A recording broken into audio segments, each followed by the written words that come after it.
what's going on in the Northland. It'll be updates on some older cases and introducing some newer ones. Case 134422, UFO flyby 1. And the flyby one is just a continuous trajectory. So that's all that was. Shape of a triangle, happened in Hackinson, Northern Dakota. Short description, triangular with 3 rectangular or rectangular with oval ends. There are 2 Air Force bases in North Dakota and 2 in South Dakota. Detailed description, I was driving from South Dakota to North Dakota, saw a triangular shape that had 3 orange rectangular lights that were at the base of the triangular craft. The craft is 3-dimensional with an apex. I was a passenger and we're heading north and it was heading south. I kept my eye on it until I could see it without sticking my head out the window. The craft looked like the one MUFON showed in their series. And I'm assuming they're talking about Hangar 1. Or maybe even Ancient Aliens, I'm not sure. But the investigator on this one was Anna Scott, and she completed it. So, disposition insufficient evidence. And why is that? Well, she writes that the sighting area lies between Ellsworth Air Force Base and Minot Air Force Base. It's likely that what the witness saw was some type of military aircraft. If there were forest fires west of this location, which there frequently are, the lights of the aircraft may appear orange because you're seeing the light through the smoke, making it look orange. The witness was unable to provide even an approximate date or location with any certainty. So because of this, I am unable to perform a reasonable investigation and am closing this case with the disposition of information only. You can only do so much with what you got. You know, if you can't really come to a conclusion, then that's okay. Nothing wrong with that. Case number 134035, which is a maneuver of the first kind, happened in September of 2023. Shape of other in Burleigh County, bird flock type. Okay. Detailed description says, last night in Bismarck, I looked at my watch and it was 11:33. I witnessed a string of lights, dim white lights. I call it a bird flock UFO. It flew south, and I'd seen this a few times a year at night. A few minutes later, I thought I saw a flashing star maybe, so I looked up the spot and it was a faint small cloud. And then it appeared that another one of these dim lights things shot out from behind it and moving in a south direction. Then I did see a stationary light that looked like a star, just lit up and dimmed back out. No witnesses with me. The previous night around the same time, I witnessed 3 light balls in a triangle formation in the same area, but headed at an angle southwest. And Anna Scott was on this, and she has completed it. UFO natural phenomena. So she says that the witness did not answer their phone on the agreed upon date and time for phone interview. Like I said, you get 3 tries. If I can't get a hold of you 3 tries, then, you know, this is a 2-way street. You know, I'm not going to sit there and hound you. Besides, if I hound you too much, then it's harassment. So 3 tries, and that's it. So they didn't respond to voicemail, didn't respond to email or nothing. So she's got to go off just what's on the report.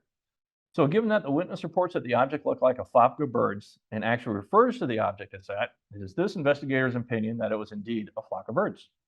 This is supported by the fact that the general location lies within a well-known migration area for Canadian geese, which are large birds, white in color and fly in a V formation.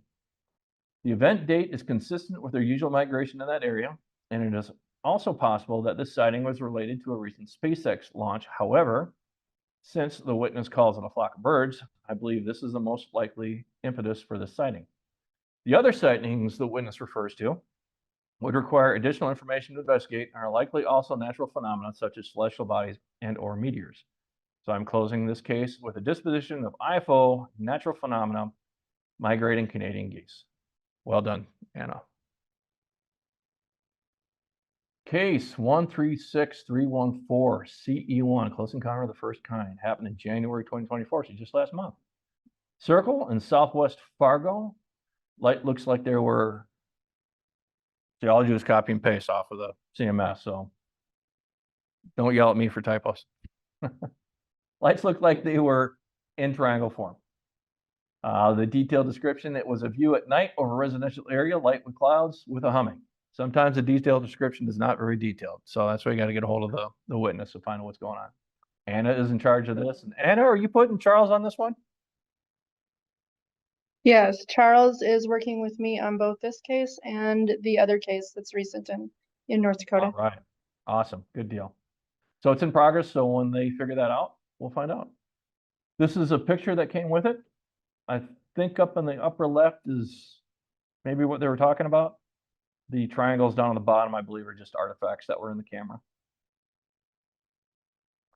All right, 134475 happened in September of 2023. A sphere up in the BWCA, Boundary Waters Canoe Area, but you guys all know that because you guys live up here. Multiple craft sighted. So at 2100 on September 5th, 2023, multiple objects appeared, then disappeared in the sky. Objects were sun-colored and brighter than Venus in the night sky, not washed out whatsoever by the waxing gibbous moon. Waxing gibbous moon, waxing means it's going away, gibbous means more than half. Object appeared in various positions in the sky, disappearing simultaneously and seemingly multiplying. At times, as many as 6 would appear in a cluster. After 20 minutes, they were gone.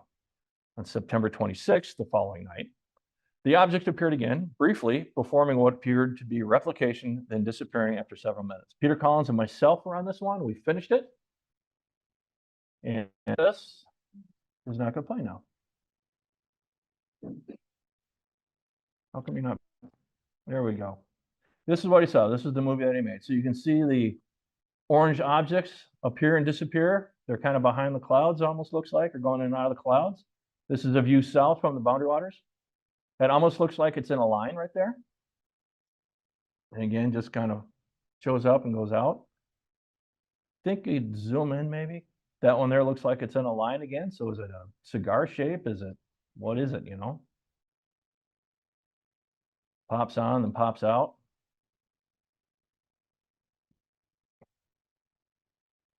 Any ideas? No, nothing. Anybody? Any in Fargo? Any ideas?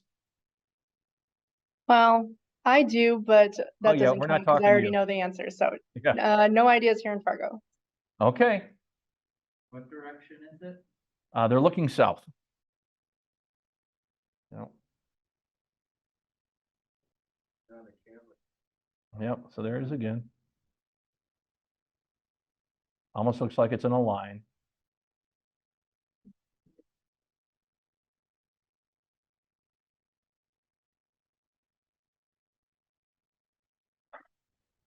Zooms in. We Yeah. have one thought here, Chair. And Actually, we have 2 thoughts. The tops of cell towers or flares. okay. Okay, so here's a map of the area. This is an aviation map. It's kind of hard for some people to understand. I get that. But the blue area is what's called a prohibited area. That is the Boundary Waters Canoe Area. It's a prohibited area because we can't fly over it. That's part of that. The magenta box at the bottom is a military operational area. So they're in the Boundary Waters looking south when they saw those objects. So IFO man-made objects, flares. That's exactly what they were, flares. And this one really wasn't that tough to figure out, believe it or not. Case 134475 was flares from F-16s operating in the Snoopy MOA, or military operational area. On the evening of September 25th and 26th, the Snoopy MOA was active that weekend with F-16s from the 148th Fighter Wing out of Duluth. F-16s routinely use flares in practicing evasive maneuvers to avoid missiles. By practicing over Lake Superior in the Snoopy MOA, the risk of starting a fire from those flares is severely reduced. So these guys were up at, I don't know, 10 to 20,000 feet, give or take. And they're about 100 miles south of where the witness took those, that video.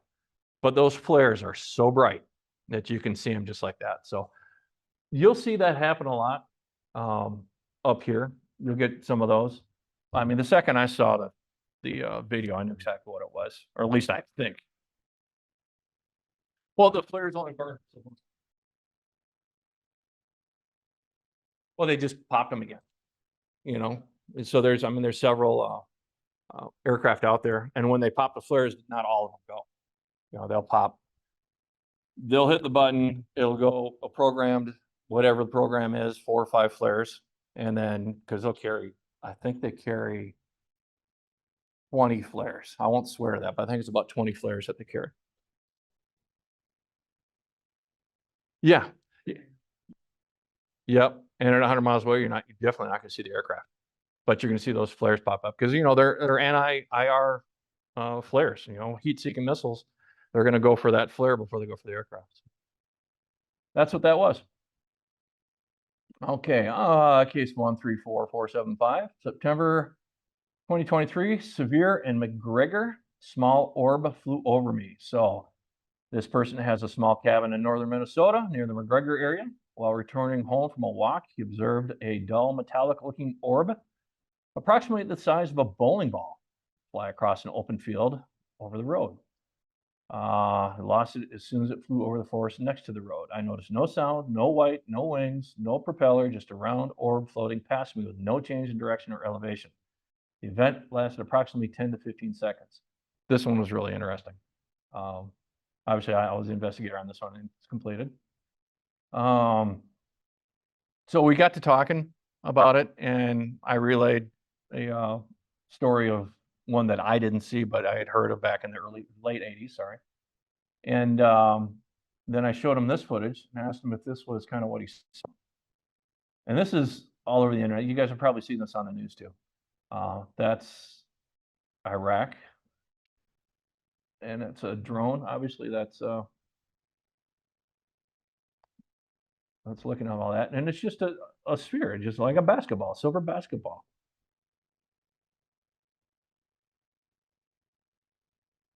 Yeah, right there.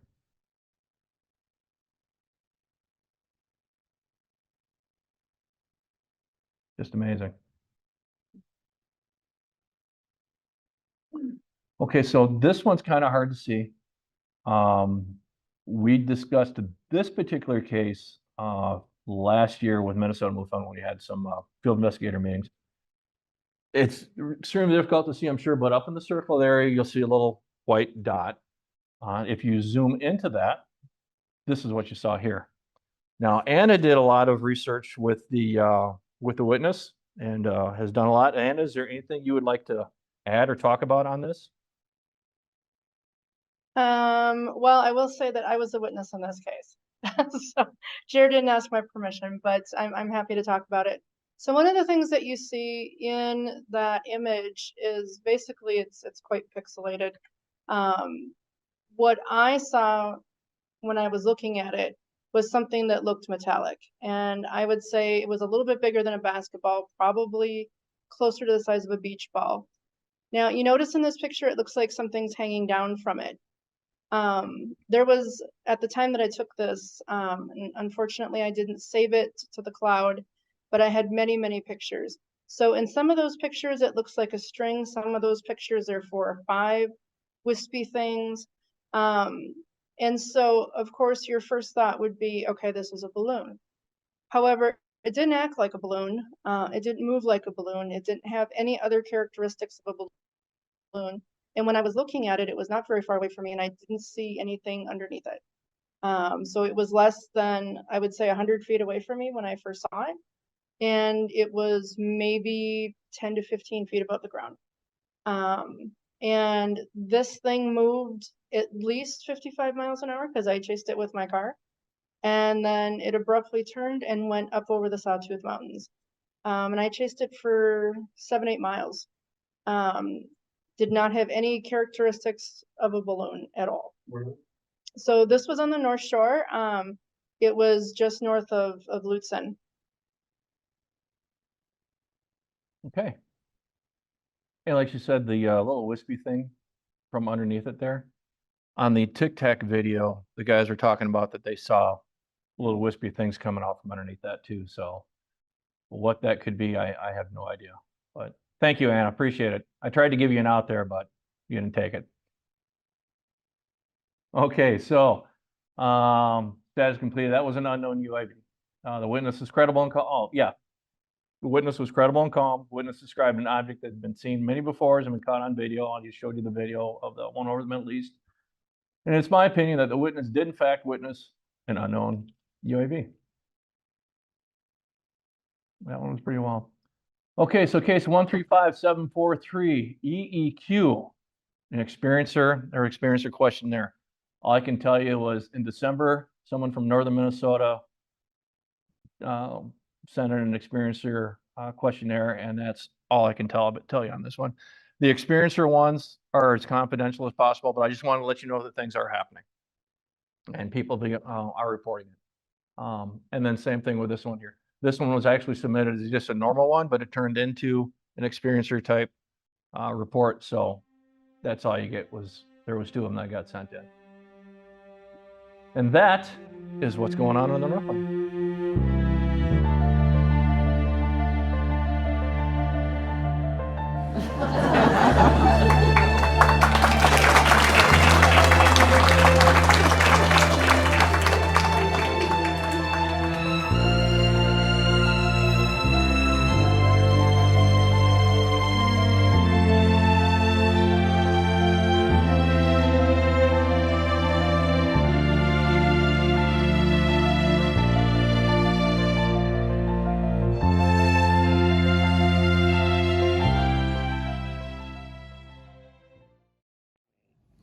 Oh, apple pie.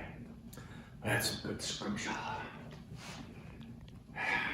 Really? And you're still here. Meeting's over. Feel free to go home. Just leave. Ooh, Betty's interview with the leader.